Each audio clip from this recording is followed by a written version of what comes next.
And that is a wrap on season 45 for the Utah Jazz as we transition to sports. There will be no Game 6 playoff encore in Salt Lake City after tonight's first-round exit in Houston. The Rockets win the best-of-7 series against Utah 4-1. So what now?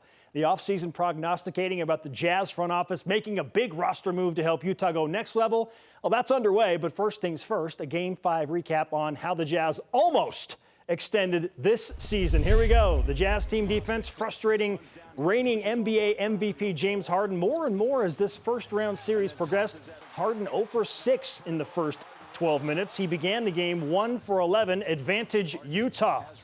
Harden struggling, but so was Donovan Mitchell for the Jazz. So bring on Jingle Jingle, Joe Ingles, keeping the Jazz well in this game early.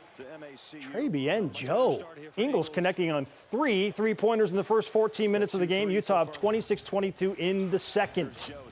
Utah held that lead late into the first half, but Houston makes a run before halftime, as in a 15-3 run. There's Harden. The Rockets with a 4-point lead into the break and roll out into the second half with that same positive mojo. A 10-2 run to open quarter three. Houston led by as many as 12.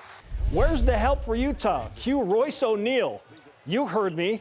With Donovan Mitchell struggling, just 4 of 22 shooting for Donovan. O'Neal scores 10 points in the fourth quarter to keep Utah in striking distance. He finished with 18.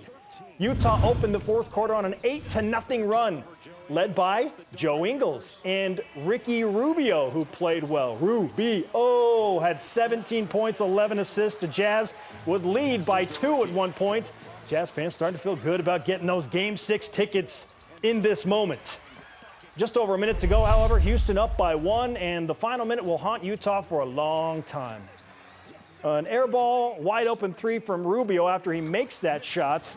Then back-to-back, break your heart, I'm going to lose my mind turnovers. That's how the fans are feeling. For Utah, seal their fate. Houston capitalizes, and a valiant effort falls short. 100-93. Houston moving on to the Western Conference semis. Here's Utah head coach Quinn Snyder on Donovan Mitchell's tough night.